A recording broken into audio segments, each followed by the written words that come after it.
Alright, so I'm going to be ranking the best anime to come out every year since 1963 because that's when the first anime came out. I only selected shows or movies that released their first season of their first show that year.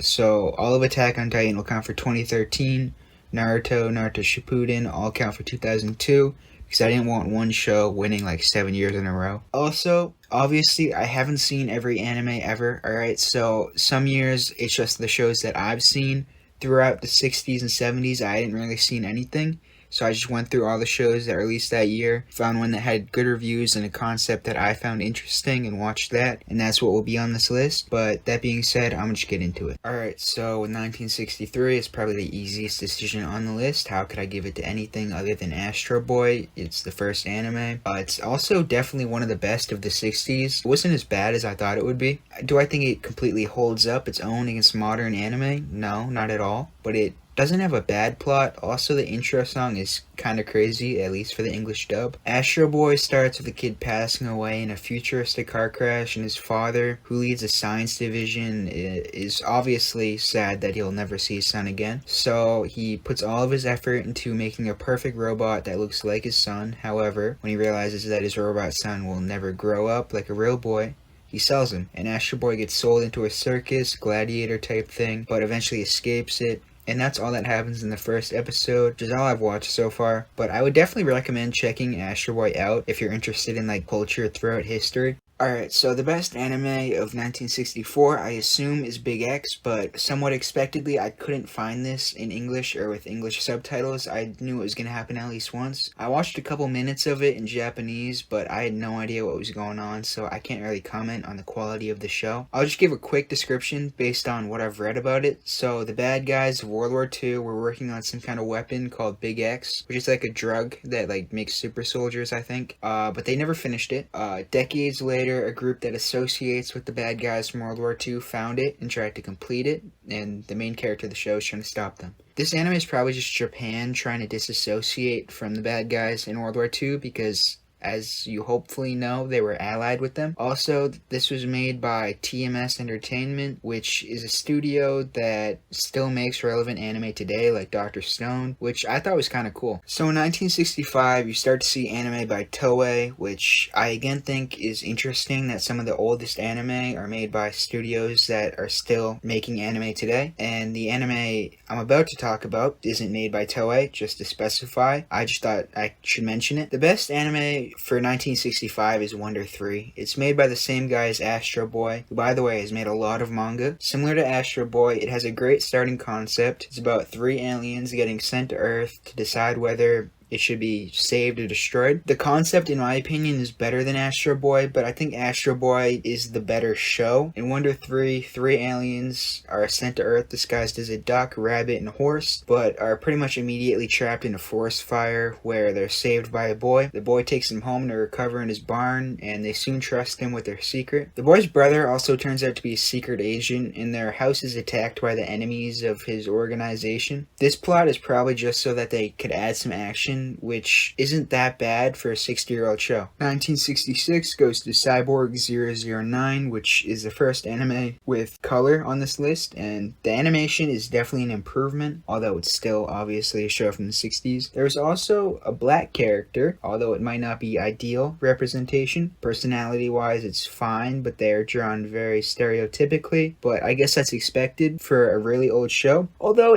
representation hasn't really improved that much in anime, has it? The plot itself is kind of like RoboCop, but they don't erase the person's mind, and they pretty much stay as a person, which really is not a well thought out plan because they just give them superpowers thinking they're gonna help, but obviously that's not how it works. They just give them the tools they need to escape, which happens immediately after Cyborg 009 becomes a cyborg. He just finds out about it, and then the rest of the cyborgs break out, and he goes with them. There's also not much plot development. Things kind of just happen. He also immediately becomes a leader, which I guess makes sense because he's the strongest cyborg, but like, come on, he just met them. Like, they could have picked somebody else. With those complaints aside, it's not a bad movie. The action was alright, and the different cyborg powers are pretty interesting. After the escape, the cyborgs go to destroy the Black Ghost, which is the organization led by Chaos from Skylanders. The Black Ghost is pretty much just a group of master prestige instigators that start wars from behind the scenes. So the goal of the cyborgs is, I guess, to create world peace. For 1967, I have Goku no Daibuken. I probably pronounced that wrong. I couldn't find the whole show online, and I did find an episode, but I don't even know if it was the first episode, as it didn't have subtitles, so I didn't really learn much. I honestly don't even know what this show is about,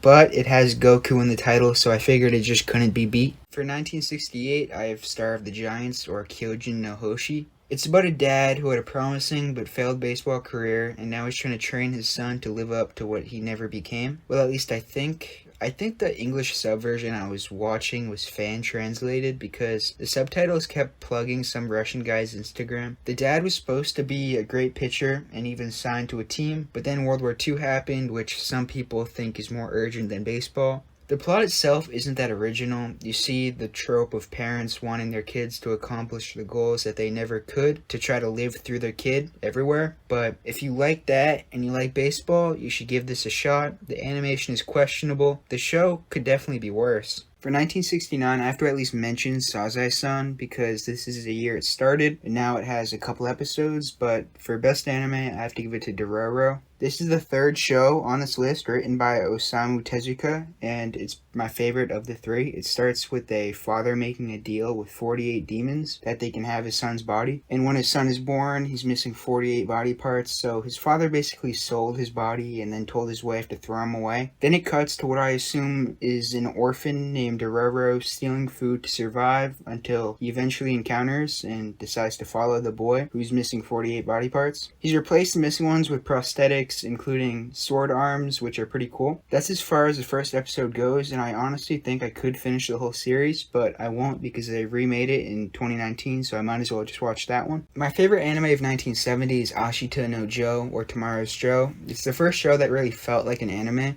The animation is still bad, and at times seems like it was done with crayons, but if the animation was good, I wouldn't really know it was such an old show. It starts with a guy named Joe walking through a shady area, and some people try to jump him, but he's the traditional, overpowered anime main character that we all know and love. One of the people he fights turns out to be a boxing coach, and starts saying, "You're the one I've been looking for all this time," but Joe's very against boxing. In the end of the first episode, he's attacked by some organized crime group, and that's where it ends. I haven't watched past the first episode, but I know he somehow goes to prison and then becomes a boxer because it is a boxing anime, and I would actually strongly recommend this anime, and it was cool to see so many modern anime tropes go back this far. 1971 is definitely a down year, with there not even being any new shows in the summer, but I think the best anime of 1971 has to be Lupin the Third. It's a pretty good and really iconic show. Lupin is a spy, and the show starts off with him racing. It's revealed that the entire race was created to kill him, and one of his friends is captured, but Lupin just secretly leaves the race, rescues his friend, and defeats the villain. Then he sneaks back into the race and wins. There's also a fake betrayal thing at the end that I don't think really matters. Unfortunately, this is also the first time I've seen one of anime's worst tropes. The best anime of 1972 is Devilman. It's about a demon possessing a man's body, hence the name Devilman, and then just doing some devious things once he's in the human world. The show's not bad, but the only reason I picked it is because there really isn't any competition. For 1973, I have Aim for the Ace. It's a tennis anime with a female main character, which I believe is a first for this list. In the anime, the tennis team has a really good player that everybody looks up to, and because of her, a lot of new people are joining the team, including the main character. So the first episode is just the main character obsessing over the best player on our team, Madame Butterfly. The plot of the show is solid, but I personally was not a fan of the art style. It's kind of like Ping Pong the animation, but without everything that makes it good. However, it's really the only anime this year that I would consider worth watching. I almost said Doraemon, but the 1973 Doraemon is not the actual series that most people watched. There was a reboot a couple years later. The best anime of 1974 is Star Blazers: The Quest for Iskandar. It's an apocalyptic sci-fi where aliens have declared war on Earth. Bombings have made its surface uninhabitable. The Earth Space Force is still fighting, but they really don't have a chance to win until a mysterious spaceship crashes on Mars with a message to Earth that they have a way to cure the planet. But the planet that sent the message is further than anyone has ever traveled from Earth, and the Earth forces turn an old battleship into a spaceship that is able to make the journey. If you're into sci-fi, I think you should consider watching this. It even has an English dub. Not a good one, but hey, at least it exists. The best anime of 1975 is Arabian Nights Adventures of Sinbad. It's about a kid in Baghdad who's sneaking around and sees some people doing weird things. This witchcraft reveals to him that there is a world outside of Baghdad, and it ignites Sinbad's desire to adventure. But when he's sneaking around, he breaks a vase, which almost gets him executed. But instead, his father locks him in the basement for a day without food or water, like all great parents do when their child almost gets their entire bloodline executed. After he makes it out of the basement, he sneaks on to his uncle's ship and sets out to sea. If you like adventurous stories or really like Magi and want to see more of a character named Sinbad, then I would check this show out. 3000 Leagues in Search of Mother is the best anime of 1976. It follows a boy named Marco. The episode starts by showing Marco's family as being close, but implies that there is something being hidden. On their excursion, his family finds a fox and his child. Marco calls the fox a boy, but is told that they know it's a mother because animals are always cared for by their mother. This is obviously to portray the natural order of being raised by your mother and how kids need them. It is later revealed that Marco's mom is leaving the country indefinitely for work, which leaves Marco heartbroken, but he eventually realizes that he needs to become more independent so one day he can support his mom. This is as far as I got, but the title makes it obvious that Marco is going to leave home in search of his mother. Alright, the best anime of 1977 is, well, I'll just put the name on the screen. It's kind of like Star Blazers, where aliens have waged war on Earth, but this time Earth has a secret weapon. A guy who can ride a horse. Yeah, the show really isn't amazing and doesn't make much sense, but there's literally no competition this year, so I stand by my decision. The best anime of 1978, and by far my favorite anime up to this point in the list, is Future Boy Conan. It's actually a phenomenal show, has great animation compared to the years before, and it was made by the Ghibli Man. It is the first anime on this list that I will definitely continue watching, and I recommend that you do the same. Similar to a lot of shows on the list, it's based on an apocalyptic world, but this time aliens weren't involved. The apocalypse has much more meaning to it, and the post-apocalyptic world is much more interesting. It is a world where the oceans rose due to human activity and war and overtook almost all of the land. Conan's grandfather went up in a rocket ship as the world was flooding, then landed on an island, not knowing whether or not there were any other survivors. Then skip forward a couple of decades, and the only people left are Conan's grandfather and Conan, who is a young boy. But Conan finds a girl washed up on the shore, proving that there is in fact other people still alive, and she tells him that there are still villages that weren't destroyed with hundreds of people in them. But there's a war between two of them, and a plane from the presumably evil nation shows up and takes the girl with them. But Conan jumps onto the plane's wing, and that is where the first episode ends. I actually loved this first episode, and I'm glad I'm finally getting to the years where anime is still watchable. There are good shows from the 60s, but there's still shows from the 60s and aren't very pleasing on the eyes. Mobile Suit Gundam is the best anime of 1979. It's a space war type show, which has been common among these older anime, but this one is definitely the best so far because it actually has relevant characters instead of just the spaceships and filler characters in them. The mechs are also pretty cool, even if I'm not the biggest fan of mecha anime. The show is based in a world where humans have moved into floating colonies, kind of like WALL-E, and there's a war going on between two of the colonies. The home of the main character is getting attacked, so he gets in the mech to protect it. This is another one where I actually feel like I might continue this show. 1980 doesn't actually have many new anime. It has some good continuations like Ashita no Joe 2, but the best new anime in 1980 was The Adventures of Tom Sawyer. It obviously is about the adventures of Tom Sawyer and Huckleberry Finn from Mark Twain's novels. Tom Sawyer is a less educated individual who gets hit by his parents and his teacher. Huckleberry Finn is a non-educated individual who doesn't get hit by his parents as he does not have any. The show is just them doing things, and it's pretty funny and charming. I would have loved it as a young child, and I do recommend checking it out if you just want to watch a laid-back comedy show. 1981 was another boring year for anime, but I ended up watching Urusei Yatsura because the poster made it look like it might be the first ecchi on the list, and it actually turned out to be pretty funny. It starts out with an unbelievably horny young man getting hit with a baseball, and then getting horrendously bullied.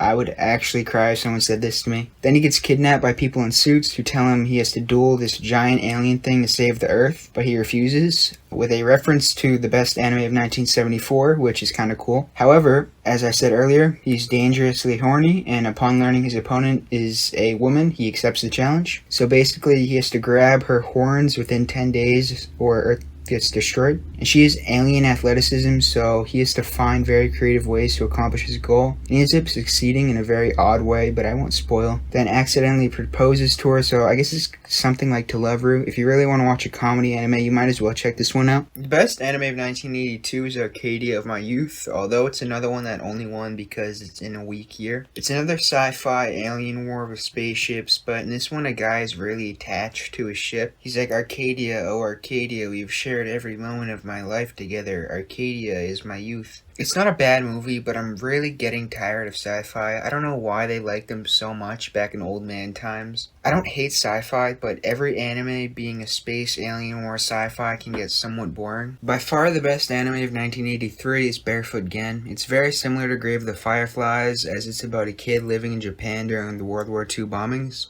Except this one takes place in Hiroshima. I assume you know the implications of that. It's just as good as Grave of the Fireflies and was an incredibly emotional and impactful movie. Just a warning, it gets very gruesome. It does not hold back at all when portraying what the bomb did to people, which in my opinion was the best thing that the movie could do to fully represent the tragedy. I'm not going into specifics because I really think you would benefit from watching it, and it's not even long, so please check it out. My favorite anime from 1984 is Nausicaa. It's the first one on this list that I've seen before making this video, and it's a really good movie that I believe still holds up to this day. I've already talked about it on my channel when I made the Ghibli ranked video, but it's just a really important anime for Ghibli, as it's the movie that really started the studio. And I believe it's a great foundation for what would become one of the best, if not the best, anime studios ever. The best anime of 1985 is Penguin's Memories. I haven't seen it, so I don't really know much about it, but the characters look like Club Penguin penguins, and I think it's about one of them suffering from like PTSD after war. I'm not gonna watch this, but I wanted to acknowledge it. Is it cheating to put a show I've never seen on the list? Maybe, but in my opinion, it's the best. In my opinion, is what this list is. For 1986, I have to go with Dragon Ball because not only is it possibly one of the most iconic anime of all time, it's also the start of modern shonen, or at least modern battle shonen.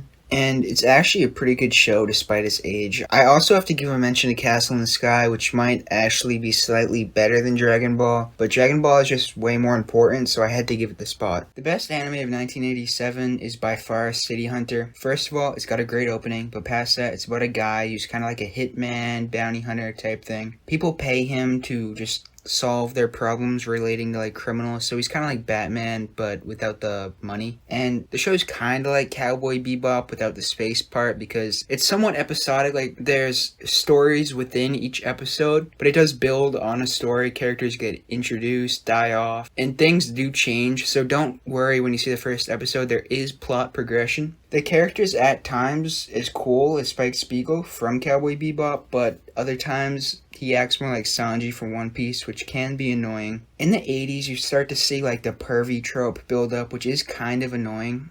You do still see it today, but back in the 80s, they didn't hold back at all. Like they're doing some things that are going to put you on a list, which is a problem, but I do see why they did it in the show. When he's not acting like that, he's just this stoic, invincible 80s action hero.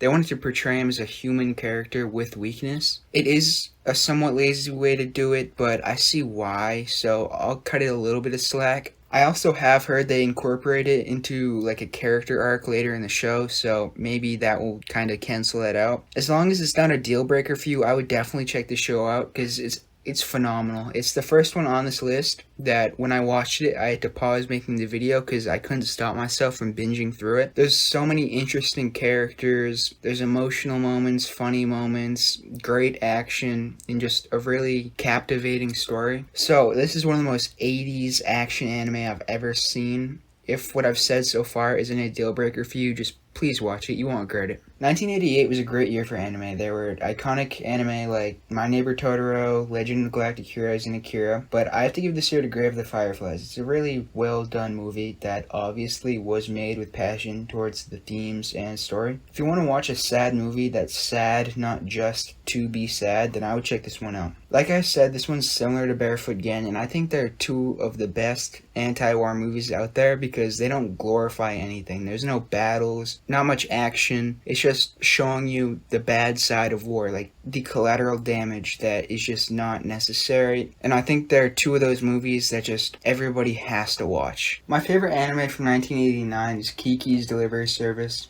I know I'm talking too much about Ghibli, but they were making quality anime before really anyone else.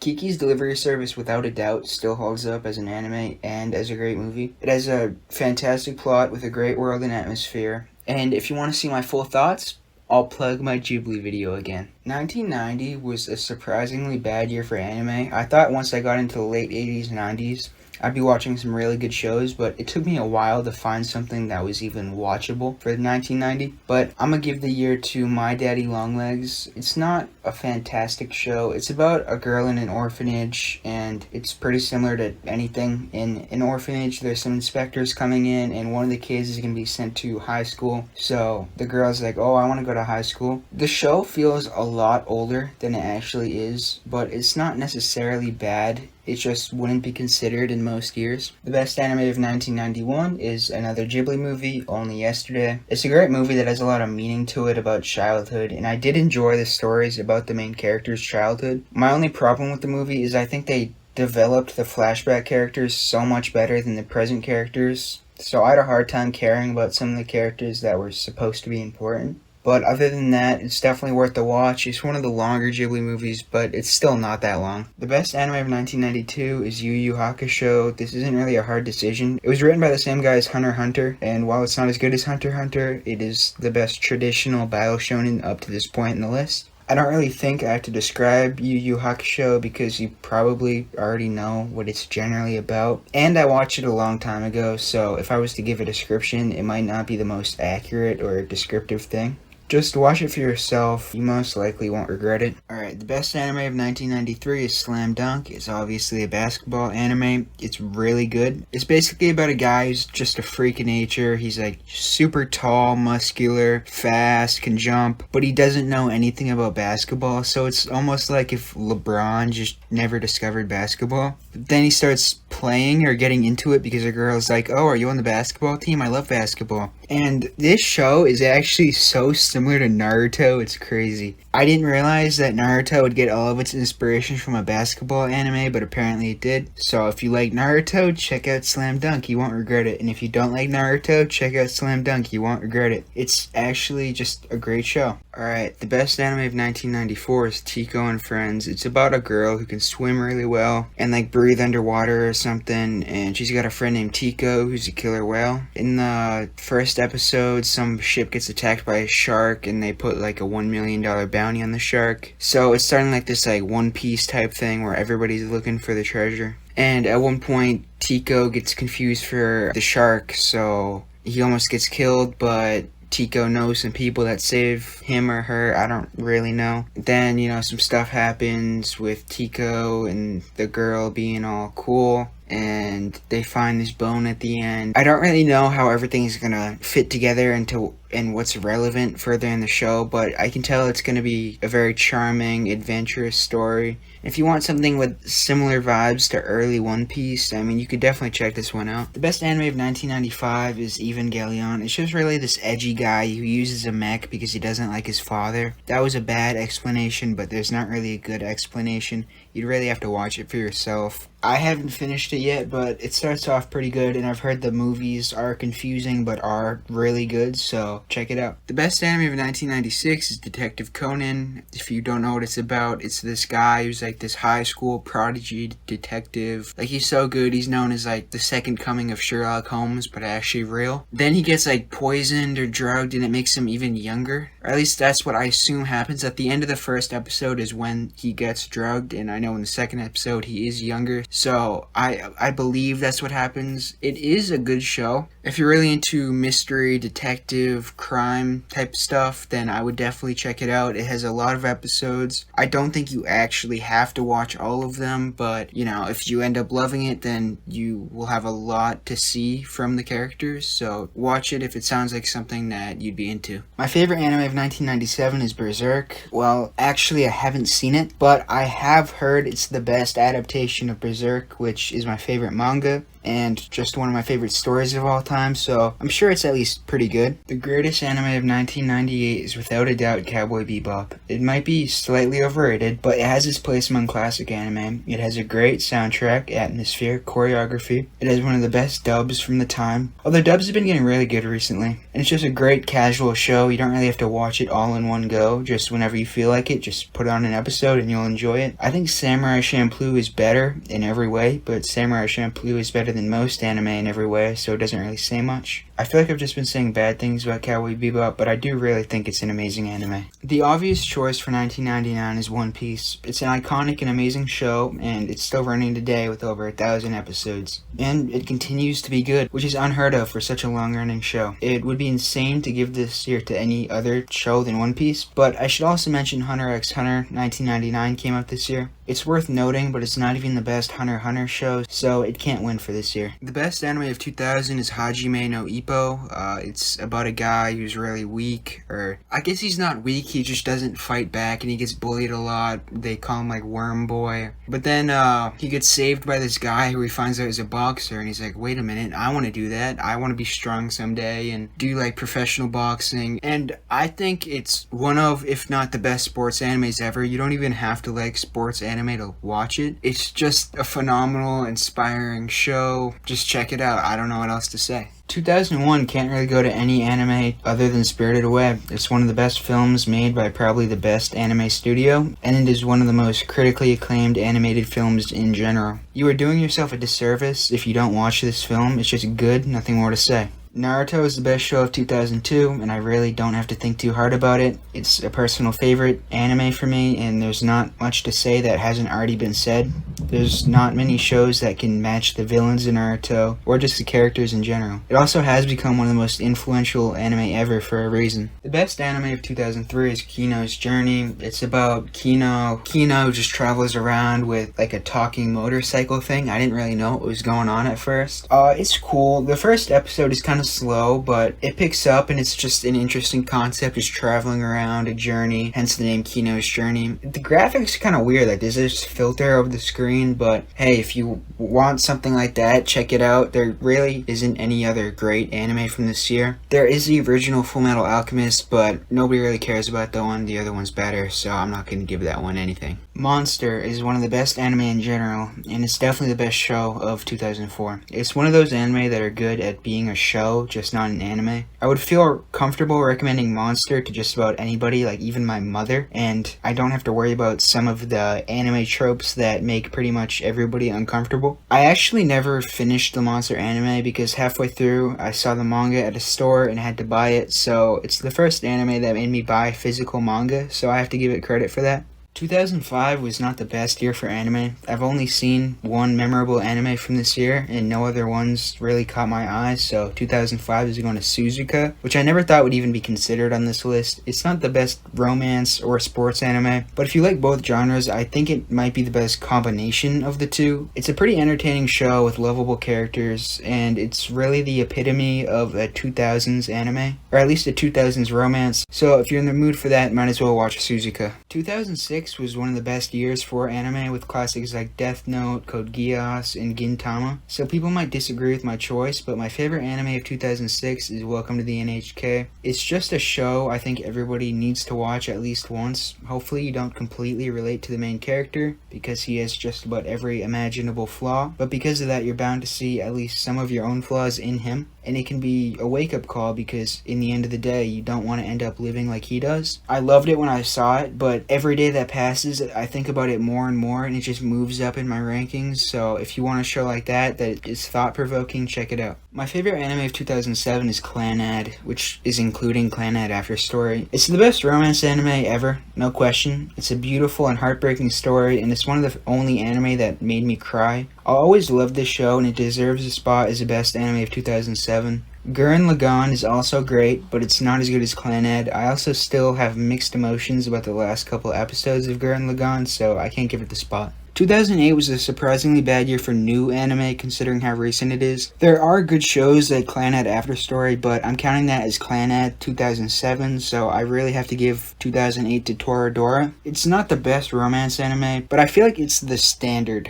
Like, if it's better than Toradora, it's a great romance. I could also give an honorable mention to Love Ru for being a classic, and to Ponyo, which I do believe is a good movie, even if it's not really my favorite Ghibli movie. I've said it before and I'll say it again. Fullmetal Alchemist Brotherhood is overrated, but it's still the best anime of 2009. It's only overrated because it's the highest rated anime ever, so if it's not the best, then that would make it overrated, I guess. But even saying that, it is truly a great show, and even though I don't think it's the greatest, I still loved watching it. It has lovable characters, hateable characters, a great power system, and good, although somewhat overpowered villains. 2010 has a lot of pretty good anime, but not many great ones. I'm torn between Maid-sama and The Secret World of Arrietty, but I'm gonna go with Arrietty because it has one of my favorite art styles and world designs in any anime. If you haven't seen it, it's a Ghibli movie about very small people who live in people's floors and steal stuff from them to survive. The movie made great use of everyday objects that could be functional if they were 1,000 times bigger because they're proportionally 1,000 times bigger to the people in the movie. And I really loved the way they incorporated that into the setting as like furniture and tools. It's just cool. You should watch it. My favorite anime of 2011 is Steins Gate. It's one of my favorite anime of all time, and I'm not even usually a big fan of time travel, but it's done so well in Steins Gate. It also has one of the best protagonists of all time and one of the best supporting casts I've ever seen. The emotion and the romance in the show just push it to a whole nother level. Please watch Steins Gate. I also have to mention Hunter x Hunter. Even if it's not the best anime of 2011, that's only because it has good competition. It's one of the best shonens ever, and it would win in most other years. The best anime of 2012 goes to an anime with one of the best concepts I've ever heard, Psycho-Pass. If you don't know, Psycho-Pass is about a world where they are able to measure a person's Psycho-Pass, or basically their likelihood of committing a crime, and people can be arrested or even killed solely based on that number. It's a really cool show, and even if the quality drops off in later seasons, it's still an incredible story. You can probably guess the best anime of 2013, Attack on Titan. It has quickly become one of the most mainstream anime ever, and it's not without reason. Season 3 of Attack on Titan has one of the strongest peaks in any show in general, and the writings reflect that. I may not be too fond of the ending, but even with that, it is still a masterpiece of a story that will go down as a classic. The best anime of 2014 is Parasite. It's one of my favorites, and it's another show that I feel like I could recommend to everyone. Or I could if it didn't have that one scene in the first episode. It doesn't even make sense how good the character development is for such a short show. And it also has one of my favorite anime endings. Just watch Parasite and you'll understand why it's the best anime of 2014. And if you disagree, you're simply wrong. The best anime of 2015 is One Punch Man. It has one of the most boring concepts possible. A man who can defeat everybody with one punch. But the execution couldn't be any better, at least in the first season. It has incredible animation, and it's a creative and entertaining story that I honestly couldn't see anyone disliking. It also has found a way to make anime fans work out, which is a feat only One Punch Man and Baki have ever achieved. Mob Psycho is the best anime of 2016 and is pretty much just a better One Punch Man. That also continues to be good past the first season. It has great animation and art style and has many lovable characters. Like One Punch Man, I can't really see anyone disliking Mob Psycho. It's also a really cool concept and some of the fights are incredible. 2017 goes to Made in Abyss. It's a phenomenal show, although sometimes a little weird. It's entertaining, emotional, has great music and characters, and has a really well-designed world. I would highly recommend checking it out if you haven't already. It's about some kids who go down into an abyss, but the abyss has like some weird power that stops them from going back up, so they can only keep going down, and that's a very basic description, but you can just watch it yourself. The best anime of 2018 is Violet Evergarden. I'm gonna be honest, I only chose it because the animation is just beautiful. Like, just look at it. Going from Astro Boy to this. I know it's been 60 years, but for me, it's only been, I don't know, 2 weeks. Probably a little bit more than that. It's just crazy how far animation has come, and I don't even know how this was made. It's just beautiful, and that's all I really have to say about it. It's also got a really interesting, captivating, emotional plot, but the animation is what I'm here for. I want to give 2019 to Domestic Girlfriend, but I can't. It has to be Demon Slayer, and before you complain, I haven't seen Vinland Saga. I know a lot of people like that. I started it the other day, but I haven't watched enough to actually talk about it. Demon Slayer is great. I don't really have to describe the story because the reason that it stands out is just the animation fight scenes, which are just so far above any other show. I still haven't seen the movie, but I'm sure it's really good. If you really want to know the plot, it's about a guy who slays demons. Alright, so I have to give the best anime of 2020 to Jujutsu Kaisen. It has great animation, lovable characters, and a pretty good story, but I really want to give it to Rent-a-Girlfriend. It's clearly not as good, but when I think back to 2020 anime, Rent-a-Girlfriend is always the first thing that comes to my mind. It's just a fun show, although I've heard the manga goes in a bad direction, but I still love the first season of the anime. Alright, the best anime of 2021, which is the latest complete year as I make this video, is in my opinion Mushoku Tensei, which is just an amazing isekai. Might be somewhat problematic at times, but it's just a great story with great characters. I can't really give much of a summary because it would sound like any other isekai, but it really stands out among them, and if you somehow haven't watched it already, you just have to. The year's not over yet, and there's already been some great shows, but so far the anime that has stood out the most by far is Spy Family. If you haven't seen it, you're making bad decisions with your life. It's just so entertaining. It probably is the most creative dynamic between the characters I've ever seen in anything. The dad's a spy, the mom's an assassin, and the daughter can read minds, but none of them know that about each other, except obviously the daughter knows because she can read minds. So it just creates a lot of funny, interesting situations. Alright, so that's the best anime of every year since 1963. I'm glad I made this video because obviously I went back, I saw a lot of shows that I enjoyed that I would have never watched before, and it was cool to just see things develop. I feel like I learned a lot about where different things came from, how animations improved. But that said, I am glad that I've already watched all these anime. It was kind of tough to get through at some points, you know, like some shows in the 60s, even if they're cool for the 60s, I didn't love them, right? So, well, I am glad I made the video. I'm also glad that I'm done making the video, although obviously I still have to edit. But if you enjoyed it, I'd recommend going back and maybe not watching one from every year, but if you see some that you enjoy or you think you would enjoy from some of the years, just go back, watch them. Maybe you'll find something you like. And if you enjoyed the video, you know, I'd appreciate a like. I'd really appreciate if you subscribe, and if there's anything that you disagree with, comment below. If there's anything you agree with, comment below. I just want to read comments. Bye.